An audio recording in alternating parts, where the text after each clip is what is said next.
Instagram ಎನ್ನುವುದು ಇಂದು smartphone ಪ್ರಿಯರ hot favourite. Photo ಹಂಚಿಕೊಳ್ಳುವುದಕ್ಕೆ ಆರಂಭವಾದ ಈ ವೇದಿಕೆ ಇಂದು ರೀಲ್ಸ್ ಲೋಕದಲ್ಲಿ ಮುಳುಗಿದೆ. ದಿನವೊಂದಕ್ಕೆ ಲಕ್ಷಾಂತರ ರೀಲ್ಸ್ ಇನ್ಸ್ಟಾಗ್ರಾಮ್ಗೆ ಅಪ್ಲೋಡ್ ಆಗ್ತಿದೆ. ಇನ್ಸ್ಟಾಗ್ರಾಮ್ ಮೂಲಕ ಹಲವರು ಫೇಮಸ್ ಆಗಿದ್ದಾರೆ. ಇನ್ಸ್ಟಾ ರೀಲ್ಸ್ ಮೂಲಕವೇ ಸೆಲೆಬ್ರಿಟಿ ಆಗಿರುವವರು ಇದ್ದಾರೆ. ಹಾಗಿರುವಾಗ ಇನ್ಸ್ಟಾಗ್ರಾಮ್ಗೆ ರೀಲ್ಸ್ ಅಪ್ಲೋಡ್ ಮಾಡಬೇಕು ಮತ್ತು ಫೇಮಸ್ ಆಗಬೇಕು ಅನ್ನೋದು ಹಲವರ ಕನಸು. ಇನ್ಸ್ಟಾಗ್ರಾಮ್ ಮೂಲಕ ಫೇಮಸ್ ಆಗೋದು ಹೇಗೆ? ಇಲ್ಲಿದೆ ಟಿಪ್ಸ್.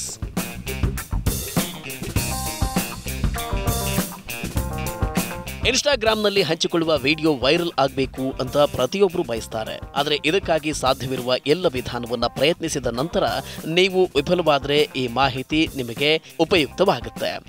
ಇನ್ಸ್ಟಾಗ್ರಾಮ್ನಲ್ಲಿ ಕೇವಲ ರೀಲ್ಗಳನ್ನು ಪೋಸ್ಟ್ ಮಾಡಿದರೆ ಸಾಕಾಗಲ್ಲ, ನೀವು ಇತರೆ ಹಲವು ವಿಷಯಗಳನ್ನ ಮನಸ್ಸಿನಲ್ಲಿ ಇಟ್ಕೊಳ್ಬೇಕು. ಇನ್ಸ್ಟಾಗ್ರಾಮ್ನಲ್ಲಿ ಫೇಮಸ್ ಆಗೋದಕ್ಕೆ ಯಾವ ವಿಷಯಗಳನ್ನ ಮನಸ್ಸಿನಲ್ಲಿ ಇಟ್ಕೊಳ್ಬೇಕು ಎಂಬುದನ್ನ ತಿಳಿಯಿರಿ.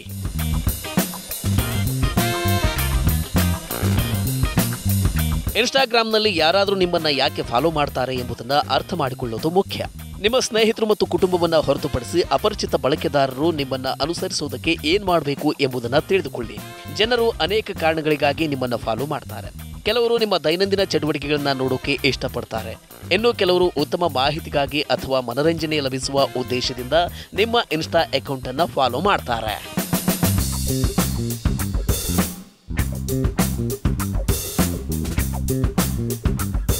ಇನ್ನು ಇನ್ಸ್ಟಾಗ್ರಾಮ್ನಲ್ಲಿ ವೈರಲ್ ಆಗೋಕೆ ನೀವು ನೆನಪಿನಲ್ಲಿ ಇಟ್ಟುಕೊಳ್ಳಬೇಕಾದ ಮೊದಲ ವಿಷಯವೆಂದರೆ ಸ್ಥಿರವಾಗಿ ಪೋಸ್ಟ್ ಮಾಡೋದು ಬಹಳ ಮುಖ್ಯ.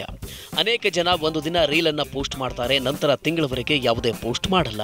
ಈ ಕಾರಣದಿಂದಾಗಿ ಫಾಲೋವರ್ಸ್ ಬರುವುದಿಲ್ಲ ಮತ್ತು ಇರುವವರನ್ನ ಕಳೆದುಕೊಳ್ತಾರೆ. ರೀಲ್ಗಳಲ್ಲಿ ಸಂಬಂಧಿತ ಹ್ಯಾಶ್ಟ್ಯಾಗ್ಗಳು ಮತ್ತು ಹೆಡ್ಲೈನ್ಗಳನ್ನು ಬಳಸೋದು ಬಹಳನೇ ಮುಖ್ಯ. ಇದಲ್ಲದೆ ರೀಲ್ಸ್ ಪೋಸ್ಟ್ ಮಾಡುವ ಸಮಯವೂ ಕೂಡ ಮುಖ್ಯವಾಗಿದೆ. ಒಂದು ದಿನದಲ್ಲಿ ಎಷ್ಟು ರೀಲ್ಗಳನ್ನು ಪೋಸ್ಟ್ ಮಾಡಬೇಕು ಎನ್ನುವುದು ನಿಮ್ಮ ಪ್ರಶ್ನೆಯಾಗಿದ್ರೆ ಆರಂಭದಲ್ಲಿ ದಿನಕ್ಕೆ 2 ರಿಂದ 3 ರೀಲ್ಗಳನ್ನು ಪೋಸ್ಟ್ ಮಾಡಬೇಕು. ಆದರೆ ನೀವು ಸರಿಯಾದ ಸಮಯದಲ್ಲಿ ಅಂದರೆ ಫಾಲೋವರ್ಸ್ ಆಕ್ಟಿವ್ ಆಗಿರುವ ಸಮಯದಲ್ಲಿ ಆ ರೀಲ್ಸ್ ಅನ್ನ ಅಪ್ಲೋಡ್ ಮಾಡಬೇಕು ಎಂಬುದನ್ನ ನೆನಪಿನಲ್ಲಿಡಿ. ರೀಲ್ಸ್ಗಳನ್ನು ಪೋಸ್ಟ್ ಮಾಡುವಾಗ ಅದಕ್ಕೆ ಸಂಬಂಧಿಸಿದ ಹೆಡ್ಲೈನ್ಗಳು ಮತ್ತು ಹ್ಯಾಶ್ಟ್ಯಾಗ್ಗಳನ್ನು ನೆನಪಿನಲ್ಲಿಡಿ. ಎಲ್ಲಿಂದಲಾದರೂ ಹ್ಯಾಶ್ಟ್ಯಾಗ್ಗಳನ್ನು ಕಾಪಿ ಮಾಡಬೇಡಿ.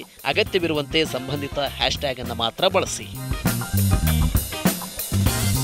ಟ್ರೆಂಡಿಂಗ್ ವಿಷಯದತ್ತ ಗಮನ ಹರಿಸಿ. ಪ್ರತಿ ಬಾರಿಯೂ ಒಂದೇ ವಿಷಯವನ್ನ ಪೋಸ್ಟ್ ಮಾಡೋದು ಪ್ರೇಕ್ಷಕರಿಗೆ ಬೇಸರ ತರಿಸುತ್ತೆ.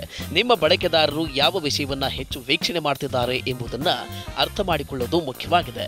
ಜೊತೆಗೆ ಟ್ರೆಂಡಿಂಗ್ ಮ್ಯೂಸಿಕ್ನ ಅನುಸಾರ ರೀಲ್ಸ್ ಪೋಸ್ಟ್ ಮಾಡೋದು ಸೂಕ್ತ. ನೀವು ಪ್ರತಿದಿನ ಪೋಸ್ಟ್ ಮಾಡಿದ ರೀಲ್ಗಳ ಸಂಖ್ಯೆಯನ್ನ ನಂತರದಲ್ಲಿ ಹೆಚ್ಚಿಸಬಹುದು. ರೀಲ್ಗಳನ್ನ ಪೋಸ್ಟ್ ಮಾಡೋದಕ್ಕೆ ಯಾವುದೇ ಮಿತಿ ಇಲ್ಲ. ಆದರೆ ಇದರಲ್ಲಿ ಅತ್ಯಂತ ಮುಖ್ಯವಾದ ವಿಷಯವೆಂದರೆ ಸ್ಥಿರತೆ ಇರಬೇಕು.